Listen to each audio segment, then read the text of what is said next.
Live. Hey guys, we're live. Giornosi Podcast. Back at you. May the 10th, is it today? Yeah. It is. This year's blown by already. It really is. It's going to be season again before we know it. Dog days of summer are upon us. For our Southwest Floridians, we know that the season is over as summer is here and the traffic is a lot better. And the businesses you're able to come out, the locals are able to come out of hiding. Yeah, so but the sports haven't died yet. The NBA playoffs is heating up. We're gonna get into all that. We're gonna talk every series. Talk about the Bucks' big series win heading to the Eastern Conference Finals, first time in 20 years. Just speaking of businesses, real quick, we're in talks with a local business. Came to contact us yesterday. They're interested in sponsor doing some promotion on the show, so we're excited. We should be able to probably announce that next week. I think. Absolutely. And we got another one that we probably will be able to get. So we're looking to get maybe 3-4 businesses to kind of help sponsor the show. We'll talk about them briefly when, as one of them said, come with the coin. Come with the coin is what the phrase was. So that's cool. No, awesome. That's what we want to do. Anybody that has any local business or anything they want us to advertise, please come at us, talk to us. Send us a message and we'll work something out for sure. We want to plug everybody, just like you guys plug us. We want to plug you. And as the business owner said from the business, he sees we have a nice little following, and he's excited to possibly be one of the sponsors because he does see that we have a nice kind of a cult following, and we have 100+ views on YouTube every show. Facebook's consistently in the 300-400 without boosting. Right. So we definitely we have over 65 subscribers on YouTube, and that's pretty great. So, I think any business owners out there, I definitely think we can help your business out a little bit while you help us out. You'll definitely get noticed. For sure. Grow with us. Right, exactly. And another thing I've kind of started, I wanted to get into real quick, that I've mentioned before about the mini helmet game and the memorabilia game. You started with helmets. Yeah, you didn't know that? Oh, maybe I haven't mentioned it for the past, 2 months. But anyway, so I won't ramble on too long. The Wolfpack memorabilia page, jerseys, cards, mini helmet breaks, I've posted it in the past. We're going to actually get a mini helmet series going. Myself and my buddy Michael Wright. We're going to start our own mini helmet series where we do breaks. You're going to have random boxes, 12 to 15 random helmets. I'm going to have some, he's going to have some, all the way in Pennsylvania, all the way down to Florida. And it's going to be really fun if you like sports memorabilia, or even if you don't like sports memorabilia and you want to hang out and have some fun and watch it. It's actually pretty cool to get into. I know a couple people I've watched a couple of the shows. It's pretty fun. Yeah. And it's a lot of fun, so I'll post that again. Obviously, our buddies at Electric City Breakers as well, Glenn Howie and Ricky Ranella. Those guys doing a great job as well. I'll post that. So join in on the fun, and it's going to be it's a lot of good stuff. I mean, all kinds of helmets, blaze helmets, chrome helmets, ice helmets. If you want more information, just feel free to message me. I saw a really cool Nick Bosa one. Yes, full-size Nick Bosa just went on the Electric City Breakers page, and it was, I didn't even think you could get those already, but they that Kittle went quick, huh? That white Kittle. Oh yeah, Kittle long gone. Yeah, George Kittle long gone. I was trying to get that one. Austin, welcome, buddy. How you doing? So make sure you guys join in on that, and I'm gonna do a little adjustment here. So feel free to. Okay, I just had to get a little closer there. All right, so let's jump into what we were talking about. We want to talk about the NBA playoffs, and we'll start with the series that's already over. The Milwaukee Bucks looked amazing after Game 1. Game 1, they looked terrible. Looked like Boston figured out Giannis. Al Horford played amazing on him. But then after that, Giannis was unleashed. They won the series in 5. Boston looked like they quit. It was just, it was pretty surprising. I thought going into the Eastern Conference semis, or the conference semis as a whole, I think a lot of people thought that might be the closest series and the best series to watch. But it ended up being the worst, really. Fear the deer. I'll tell you what, the Bucks, I mean, talk about a complete team. Obviously, they have their star in the Greek god, if you will. The Greek freak. He will be the MVP, I think. We'll maybe get into that debate here a little bit shortly. But what a great team. I mean, you have Middleton, kind of the second guy. They have 2 quality veteran point guards, Eric Bledsoe, George Hill. The power forward, Miričić, very solid. And I mean, just a very solid team. I mean, they complement their superstar well. And kind of come out of nowhere here, because the Bucks, their franchise, I mean, ever since I can remember, it's just been an atrocious team. Right. And looks like they're building something pretty special there, and I really believe they would give the Warriors the best series out of the East, and I think they could push them. I think they you're could right. give them a series. And I think we said last show that we thought the Eastern Conference playoffs looked like it was going to be better than the West playoffs. Obviously, it's pretty evened out. A lot of series are together. I don't mean to jump back, but we kind of forgot a little something we want to do. Like every show, we do our little trivia question. Sorry, we're just so excited to talk NBA playoffs. We had our notes today, too. We had our notes and everything. Might as well just throw these out the window. But I'll start with mine really quick. Like we said, we want to do every show. We each want to throw a little fun fact or trivia question that you guys can maybe guess. And since we're talking mostly NBA today, I know we're going to do that. And mine is what team is the lowest? What is the lowest seeded team to ever make the NBA Finals? So obviously, you have seeds. You have 1 through 8 seeds. Who's the lowest seeded team to ever make it to the NBA Finals? Not win, but make it. So that's mine. At the end of the show, we'll tell you the answer. I have a good guess on that one. Yeah, I think we both, when we were thinking about it, I was like, that's a good one. I think maybe some of you might know it, but maybe some won't. So what do you got? And I'm going to stick with the NBA theme for today's show. Who has appeared in the most career NBA playoff games? Oh, wow. That's an interesting one. That one, I can tell you, I have no idea. Yeah. So, most NBA playoff games. Career playoff games. Interesting. Okay, so that's a good one, too, to think about. At the end of the show, we'll give you the answers. Mark Field, Sr., how you doing, my friend? Go Yangi. All right. So, yeah, if you know the answer, write it in. We'll give you a shout out. Might win a little prize too. Yeah, I mean, try not to look it up. I mean, if you Google it, don't be that. Donnie Jet, what's up, my man? Welcome to the show. Yeah, I mean, try not to Google it and then throw it on there. Yeah. That really doesn't help anybody. But got a little notice. Looks like my wife just ordered Panera Bread lunch. Yeah, she thinks she can get away with that. Broccoli, Discover cheddar card soup. shows everything. No, I'm just kidding. Enjoy your lunch, sweetheart. Anyway, the bread. The bread is amazing. It's really good. Wait, they haven't given us any money. Yeah, let's not talk about that. I don't know who they are thinking charging $6 for a cup of soup either. But anyway, it is good stuff. So back to the Bucks and Celtics really quick. Talked about the Celtics quitting. I mean, I'm a real big Kyrie Irving fan, and before the series, I was a really big fan. I watched the series, and we talk about how they talk about he might have been a little selfish, or he might have quit on his team. He definitely didn't quit on his team, but he was definitely a little bit selfish. He had a lot of times going down the floor where it looked like it was 1-on-4. I was watching Jalen Rose kind of break it down a couple days ago, and it was kind of mind-boggling how many times he would go to the rack with 3 or 4 Bucks defenders draped on him with Al Horford or Jason Tatum or Jaylen Brown waiting for a pass, and he just wouldn't do it. And there's a lot of talk that the Celtic locker room has some bad blood in there, and I think it all came out in this series after Game 1. And it definitely showed on the court because they got absolutely manhandled in this series. And Kyrie Irving's selfishness definitely didn't help that. You guys started talking about Kyrie Irving as the East Coast version of Russell Westbrook, maybe. Great stat guy, flashy point guard, but is he really a guy you want to lead your team? Yeah. Obviously, kind of been labeled as a little bit more selfish, definitely not a pass-first kind of point guard, and you got to wonder if that's it for him in Boston. I think it is. You would think it is, and it doesn't look like he wants to be there, and nor does it look like his teammates want him there. And the thing about the Celtics that I've been saying is they have a lot of number 2, number 3 guys. Yes. Kyrie Irving definitely was number 2 when they won that series, that finals with LeBron. Yeah. You have Jason Tatum, who's doesn't. Some people disagree with this. I don't think he's going to be a full-fledged number 1 all-star superstar on a team. No. Al Horford is a very number 2, number 3 kind of guy. He's on the tail end of his career. And he was probably playing the best of anybody on that team, which is pretty shocking. Yeah. Jaylen Brown has taken a little bit, but I think Gordon Hayward looks like a shell of his old self. I don't even know how he fits in there. You give him the benefit of the doubt maybe because he's coming off the injury, but I mean that was almost a full 2 years ago now. So it's they definitely need to rearrange that in Boston if they're going to want to take that next step and be champions.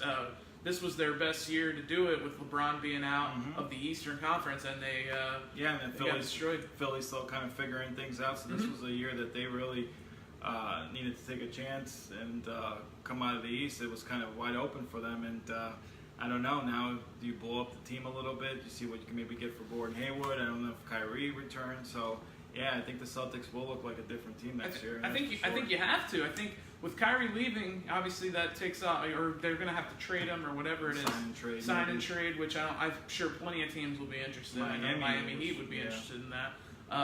Hint, hint there, Pat Riley, if you're listening. And so yeah, they're gonna have to do something because what I think they've gone as far as they can with this team. Game 7 of the Eastern Finals last year, I think that was their peak, and that was without Kyrie Irving because Jason Tatum, Jaylen Brown kind of were, and they didn't have Gordon Hayward either. So it was like they were unleashed almost in that when Terry Rozier obviously it showed. Yeah, they didn't have the kind of boggled down by expectations, play a lot more freely.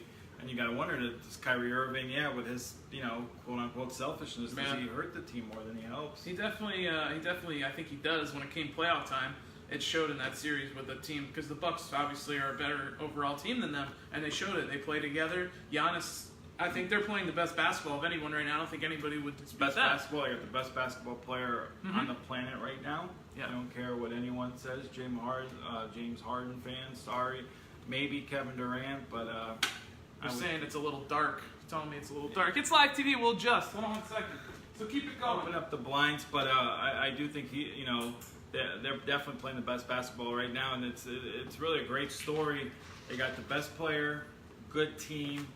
It's just great for that city because, like I said, the Bucks, for years and years have been an atrocious franchise. Now you get the fear of the deer. Yeah. And I think they're the favorite to come out of the East now. I think we both think they're going to. I think Toronto and Philly. And that's been a nice series, but Philly's just so inconsistent. Obviously, they're a different team at home. And Toronto, though, they're just so reliant on Kawhi Leonard. I think if they do beat Philly, they're just going to be so beat up, and Kawhi Leonard's going to be so boggled down. I do think Milwaukee comes out of the East. Resident Celtic fan JJ Bueno just got in here. You're a little late on the Celtic talk, big dog. Much better, Mark says. Thanks, Mark. Appreciate it. The Celtics are done. You agree? They think Kyrie should be gone. It was a nice while it lasted. Yeah, even Jay said you gotta kind of get rid of Kyrie, move on from Kyrie, do a sign and trade. We'll move on to the other Eastern series we were talking about a little bit. Philly and Toronto. Philly's like a tale of two teams when it comes to other than the one game with Embiid being sick. He's kind of a shell of himself on the road, and then when he's at home, he's flying around, he's doing all this stuff. That's a sign of an immature team. When you're that bad on the road and that good at home. That just to me, that's a sign that you're not a good, mature basketball team. And I think Philly still has a lot of growing up to do, and I still think they're a year away. I really do. Maybe they do get by Toronto Game 7, but they're not beating Milwaukee. But I'm going to take Toronto. Yeah, I think we all agree. I think we agree.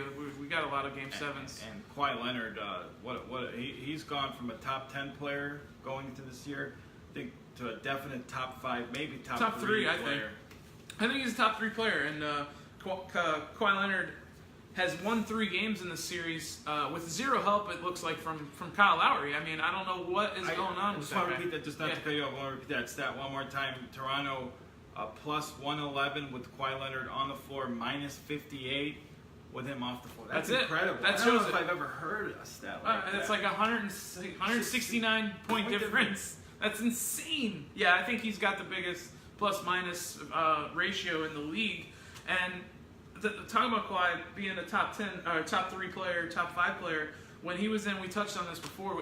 When he was in San Antonio, it was a system. There was a system in place that no one was going to question. No one will ever question until Greg Popovich retires.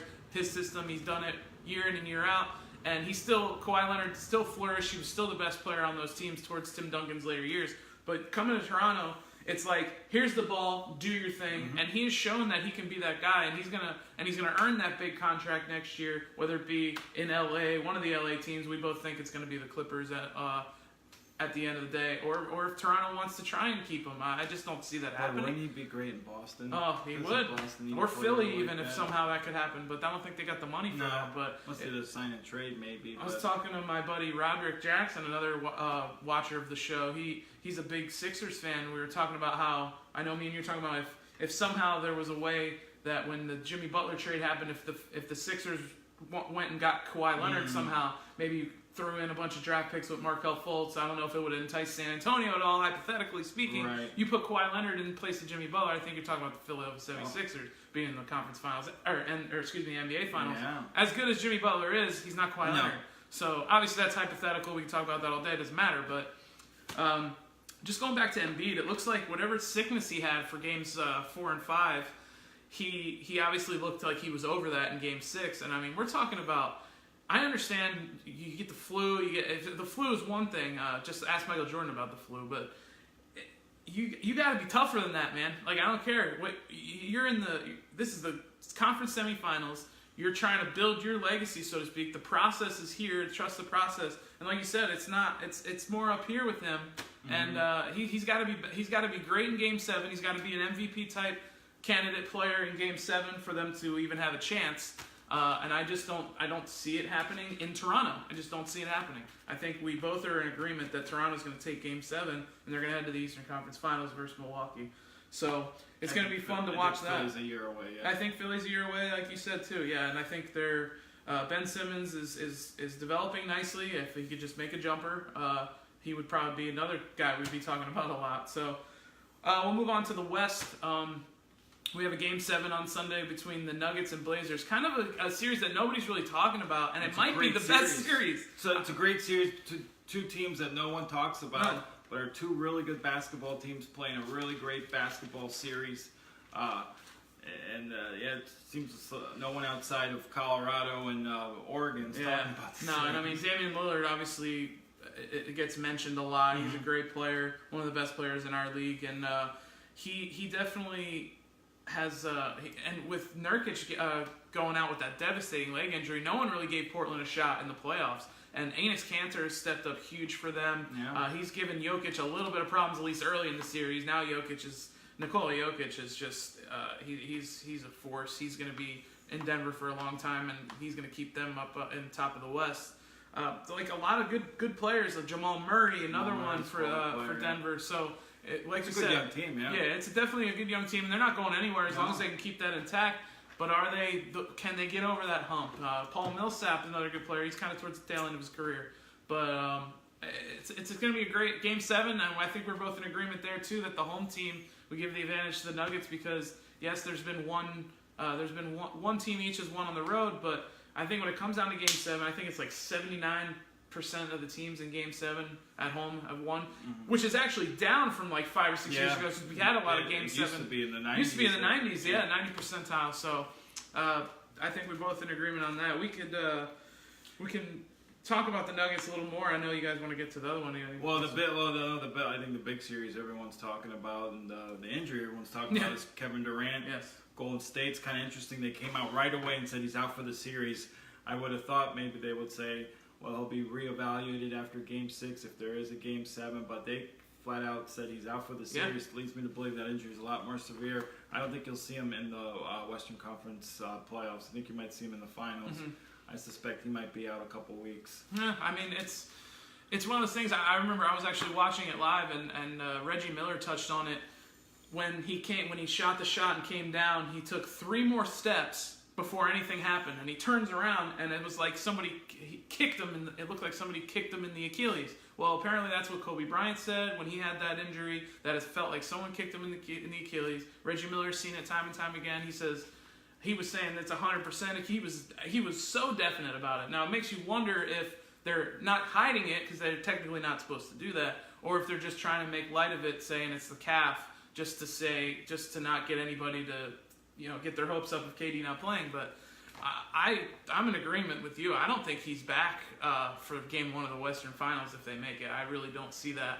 And I don't think they need him. No. I don't think they need him. I think they won 73 games without him. They're the best team ever without him. And I think Steph Curry's going to take this chance to kind of reclaim that this is his team. Mm-hmm. Everyone's been talking Kevin Durant.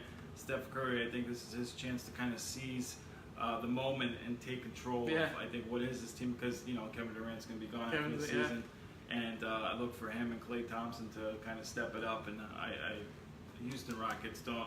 Chris Paul, James Harden too. James Harden's a very good player, but he's another guy. He's a stat guy. Yep. Chris Paul's really become a playoff choker, if you will. And the Rockets as a whole, it's they can't get it done. I'm sorry, but. Very deceiving team, the Rockets. They look amazing. They have all the shooters. They score a bunch of points. They shoot a bunch of threes. They live and die by the three. Mostly they live by it. But, I mean, Chris Paul, you've been in the league for how long? I mean, 10, 12 plus years. You've been so close. Last year, I was real critical of him. Obviously, the injury, we don't know how hurt he was. Yeah. But you have a chance to get to your first ever finals. They're up 3-2 in the series and choke and lose. I mean, they had Game 7 on their home floor. He doesn't play. Then you got this series the other night. It's tied up going into the fourth quarter. There's no Kevin Durant. And this is your moment. This is your time. CP3 scored, I think, 2 points in the fourth quarter. James Harden had one made basket after Kevin Durant was left the game. One made basket. 1 for 7. I just don't understand. If you're that killer, if you want to make your name known in the NBA like LeBron James has, like the Kobe Bryants, like Steph Curry, like Durant, I mean, you gotta perform in that fourth quarter by any means. Go draw fouls. Maybe he was tired, but they're not alpha males. They're not. Exactly. They're not alpha males on Houston Rockets. And I personally, I'm going to go out on the limb here, and everyone thinks I'm crazy. I think it's over tonight. I think it's over. I think the Warriors beat the Rockets, even though they're in Houston. Yeah. No Kevin Durant. Because the only reason I say that is because Steph Curry, Klay Thompson, Draymond Green, they've been in these situations. They know what it takes. And I think it's over tonight. Steph Curry and Klay Thompson are going to combine for 75-plus points tonight. There you go. And Klay stepped up huge, and Steph's going to step up huge. And I think that Steve Kerr knows that they don't want to go to a Game 7. No. The more games they play without Kevin Durant, the worse off they are. And I think take care of business in Houston, go back home to the Bay Area, get some rest, and try to get KD ready for. I'm with you. I don't think he'll play Game 1. I don't think he'll need to either. But I think Steph Curry is going to put a lid on his wife. I think he's going to. He needs to. That's for sure. Good Lord. And he's going to really seize the moment and show, hey, I'm still the guy here. I can handle business. As much as we want the Rockets to win, I mean, for personal preference, everybody wants to see difference. I'll tell you what, though, I'm kind of excited about a potential Warriors-Bucks series. That would be interesting, kind of ahead of myself, for sure. But I think that'd be a fun series. Yeah, I think the Bucks actually David versus Goliath type story too. Yeah, Bucks won the season series against the Warriors too. I think they won 2-0. I think they won both games, if I'm not mistaken. I could be wrong on that. Check that for me, but that doesn't mean much. Obviously, come final time. Yeah, I think that'd be a great series. Yeah, that would be fun. So Fear the Deer. Fear the Deer. So the 2 number 1 seeds going at it in the finals is what we got, looking way ahead. Yeah, another thing too, real quick about the Warriors that I was thinking that I hadn't touched on. You talk about Steph Curry wanting it to be his team and take back what's his, so to speak. In the interviews with Draymond Green, Klay Thompson, and Steph Curry, it was never, KD's out, we got to step up, our guy's out. It was just as if KD never got injured. It's like, yeah, we're going to play our game and we're going to win and we're going to do what we do and we don't care about him because players like that want to win. Steph Curry, those 3 have 3 rings already. But they want to be the reason that they win the rings. So their egos are out there. Oh, yeah. KD wanted to be the reason they won the rings last 2 years, and he was. He was the Finals MVP. Now he's gone. Steph Curry, Klay Thompson, Draymond, like, all right, here you go. It's our time. Absolutely. Yeah, he's great. He helps us a lot, but we don't need him. And that's their mindset. And that's why they'll win tonight. And that's why they're going to do it. They won titles before KD got there, and I think they're going to prove it that they can still do it without him. Yeah, couldn't beat LeBron without him, but that's a different story. So the NBA heating up. Well, we possibly could have 3 Game 7s on Mother's Day. We definitely have 2 for sure. So that's going to be fun. If you could take some time away from Mom towards the end of the night, maybe she'll watch with you if she's a basketball fan. But we want to switch to our bread and butter a little bit. Some NFL news. I know you want to get to it. Some guys that may be not playing this year, and some interesting news out of Seattle. If you want to start with that one. Yeah, Doug Baldwin, and we kind of touched on a couple. One of my favorite players, actually, outside of the Broncos. Stanford guy. Coached by Jim Harbaugh at Stanford. So Doug Baldwin, we talked about he might be retiring in Seattle. News just came out, and he's been released after failing a physical, I believe. Interesting, yes. And him and Cam Chancellor both. Him and Cam Chancellor. So that could be the end of Doug Baldwin's career. He's had some lingering injuries here. Big loss. I know last year's numbers dipped a little bit, 50 catches, 5 touchdowns, but year before that, you talk about 79 catches, 8 touchdowns. Year before that, 80-plus catches. He had the 14-touchdown season. Helped me win a fantasy championship. I mean, he had a 3-4 year stretch where he was averaging 80 catches, 8 to 10 touchdowns a year. Big loss for Seattle. They already were weak at the wide receiver position. And it's going to give an opportunity to your boy, DK Metcalf. Kind of opens the door for him to... He just wanted to wear number 89. That's what it was, so they let him go. Get some playing time there. But that's a big loss for Seattle. He's been that rock in that wide receiving core. They've had a lot of guys come and go at the receiving position, but he's been that one steady force, just good route runner. good guy. Security blanket for Yeah, Russell Wilson. absolutely. When he needed a big play, he went to Doug Baldwin, and that's definitely going to hurt them. And I think it's going to actually hurt DK Metcalf a little bit because he could have learned a lot from Doug Baldwin.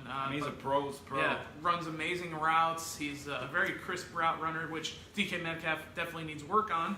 And so that it's going to hurt his development maybe a little bit starting out. But he's going to have all the opportunity now to make some plays for them, and it's going to be interesting. Absolutely. So we'll then see. the other one that was just shocking to me is Telvin Smith came out and said he will not play this season. The entire season. He's got some issues at home, quote unquote, take care of his house, get his house in order. Yeah. What a huge loss. Telvin Smith, I just want to pull up his numbers. Last year, 138 tackles, a sack, 2 interceptions. The year before that, how about 122 tackles, a sack, 3 interceptions. Year before that, 128 tackles, 2.5 sacks, 2 interceptions. Whew. Guys, probably one of the 2 or 3 best inside linebackers in all of football. Yeah. Heck of a player. Devastating loss for Jacksonville. They're already dealing with the Leonard Fournette off the field drama. Now you've got this, their best defensive player. It's been a rough offseason for Jacksonville after a really nice draft. Yeah, and there was a lot of questions either way. They got Nick Foles that's thinking, okay, but it's still a question mark with that. And they figured that their defense was where they wouldn't have to worry as much about the defense, focus on the offense. Now with Telvin Smith not being able to play, Telvin Smith helped Miles Jack. His development, he's become a nice young linebacker there, so he's definitely going to have to step up. And you would think you would have maybe told him that before the draft. Yeah. They could have maybe got somebody. They could have maybe considered Devin Bush at 7. Josh Allen probably would still be too good to pass up, but maybe a linebacker in the second or third round. So absolutely devastating. You would think it had, Jacksonville. you would think it had to be something that just happened, and it was kind of like a serious thing, maybe that just happened. I mean, I don't want to speculate. I don't know what's going on at home, but it just reminds me of San Francisco. We lost a guy, Anthony Davis. He was a 26-year-old Pro Bowl right tackle. Decided to retire, ended up coming back the year after, retired again. Now he's actually reapplied for reinstatement. But interesting. Kind of a similar situation. Guys in the prime of their career. Taking a year away from football, and I think you're going to see more of this kind of stuff too. Yeah, I know this one's probably not injury related, but with all the concussions and stuff going on, I think you might see guys kind of sit out a year here and there. Yeah, sit out a year or get that big contract, play it out, and be done with it. And like a lot of the guys did in San Francisco, you guys has had a lot of guys, almost a domino effect with that. Yeah, it's definitely a big loss for the Jags, and it definitely puts a damper on them in their comeback, so to speak, after going to the AFC Championship 2 years ago. And that division is tough. I mean, talk about Indianapolis had another strong draft. Yeah. Houston's definitely on the way up. Yes. Tennessee is a solid football team, so tough division and bad news for Jacksonville. Yeah. That's really tough news. It's definitely going to be an uphill battle for them on the defensive side of the ball, and a lot of questions on the offensive side still. Will Nick Foles be as good, or at least a little bit as good as he was in Philly? I don't think so, but that's one thing we can't wait to see for the NFL. Definitely next week, or before we get to our trivia stuff, it's never too early for fantasy football rankings. Never. Especially some people like us who love fantasy, and all of our friends love fantasy, run 2 or 3 leagues, in 2 or 3 leagues. We're going to definitly check out, maybe we'll go by position next week a little bit, maybe the top 10 running backs and quarterbacks. Because we were watching at work, and ESPN threw up the top 10 fantasy running backs for this year. And we instantly were debating it. We were debating and then forgetting. It was on the list. Yeah, it wasn't. Oh, wow, yeah. So it's definitely fun to kind of talk about. Speculate a little bit. Absolutely. And, they already got mock drafts up, which I think is a little premature. But, I mean, hey, it's never, like you said, it's never too early. We're about, maybe 2.5 months away from that. So we can't wait for the football season to start. And then, obviously, we'll be able to talk about the Eastern and Western Conference Finals. Will be, I think, probably a game in or 2 by then. So that'd be a draft lottery coming up. I think it's Tuesday. The Zion Williams sweepstakes. Yes, we'll see who gets Zion Williamson. We can kind of talk about who's going to go in. We'll do some NBA draft stuff too. Definitely not as heavy as NFL, obviously, but we'll do an NBA mock draft for the lottery. New York Knicks fans will be all eyes on that one. They're favorite to land the first overall pick, I believe. Them, the Hawks, the Suns are in there. It's gonna be interesting. And then we'll talk a little bit about college football. We'll definitely cover college football this season. Clemson just got another 5-star recruit, a quarterback, considered the best quarterback in the class by some of the best player in the class. and they already got something like 10 or 11 4 or 5-star recruits. The next closest is Alabama with like 5, and then Miami's got the 3rd best recruiting class right now, which is kind of interesting. That is interesting. But Clemson's just way ahead of everybody, and Dabo Swinney's building a dynasty. They've become the new Death Alabama Valley. when it comes to that. Yep. I mean, and we might be seeing a changing of the guard. I mean, with Trevor Lawrence at QB, who looks like he could have been the first pick in the NFL draft this season. He's going to be there for at least what I think he's got 2 more years, one or two more years. So they're going to dominate. And they're considered a preseason 1 or 2. And how many times have you been able to say that about a team when they had 3 first-round picks on their defense, the D-line, 3 picks in the top 17, and they had 2 more guys go in the second? Usually, when a team loses guys like that, you figure they kind of have a job.